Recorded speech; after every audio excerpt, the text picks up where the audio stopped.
Screen time. It's the talk of pretty much every household, right? But what are the real risks hiding behind that glowing screen? Well, today, we're going to break it down. Using expert findings, we're about to unpack 5 hidden dangers that too much screen time can pose to a child's development. Let's dive in.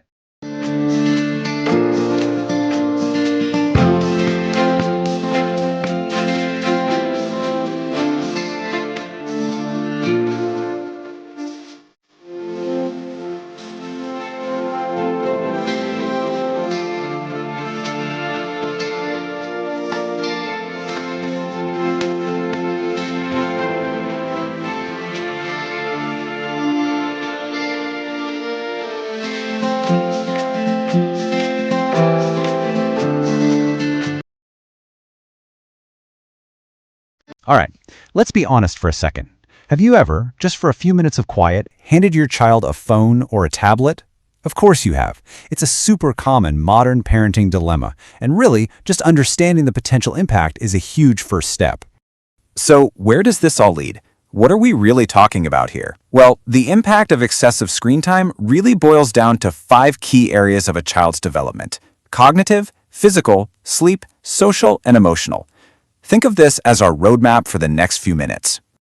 Okay, first up, let's tackle the big one, the mind. We're going to explore how a screen, which seems so busy and engaging, can actually put a child's active, growing brain into a passive mode. The key concept we need to understand is something experts call passive stimulation. And it sounds technical, but it's a really simple idea. Unlike playing with blocks or drawing, things that force you to problem solve, watching a screen is mostly a one-way street. All the information just flows to the child, and it doesn't ask for much active thought in return. And that one-way street, it has some pretty direct consequences. A child's brain can get used to all that fast-paced input, which, surprisingly, can make it much harder for them to build deep, sustained concentration on their own.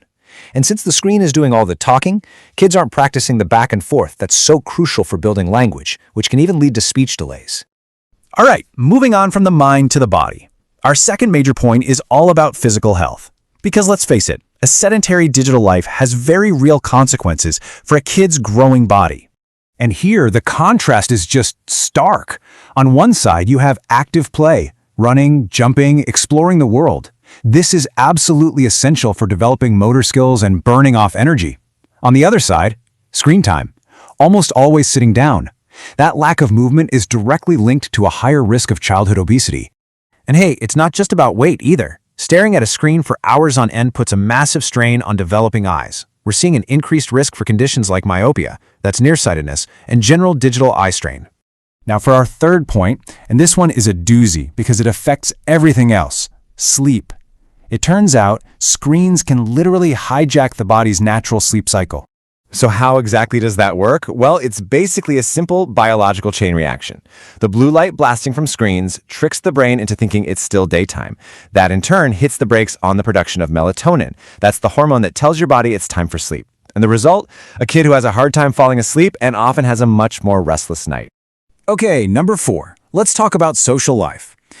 Even though so many apps and games feel social, too much screen time can actually create a little bubble of digital isolation that makes it harder for kids to connect in the real world. I mean, just think about it for a second. When a child is totally zoned in on a screen, they're essentially tuning out the real world around them, the people, the small talk, all those subtle social cues. That lost practice time can lead directly to real difficulty with face-to-face interactions, where you have to read body language and keep a conversation going. And that leads us right into our 5th and final area, the emotional impact. This is where we start to see a clear link between a dependency on screens and a child's emotional stability. This quote just nails it. When a child constantly relies on a device for entertainment and comfort, it can create a real dependency. And when that gadget is suddenly gone, they can feel actual anxiety because their main tool for self-soothing has been taken away. And you can often see this dependency play out in real life. You might notice more frequent tantrums or way more intense emotional outbursts when it's time to put the device away. It's a pretty clear sign that their ability to regulate their own emotions has gotten tangled up with that screen. Okay, so let's take a step back and look at the big picture here. We've just walked through 5 very different but deeply connected warnings. 5 critical areas of a child's development that are all affected by too much screen time.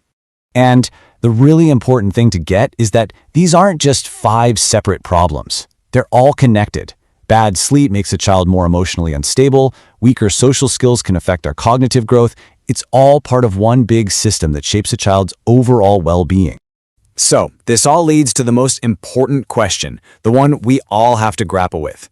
The goal probably isn't to get rid of technology altogether, but to find a way to master it. So, we're left to wonder, how do we create a world for our kids where technology is a tool that helps them grow instead of something that holds them back?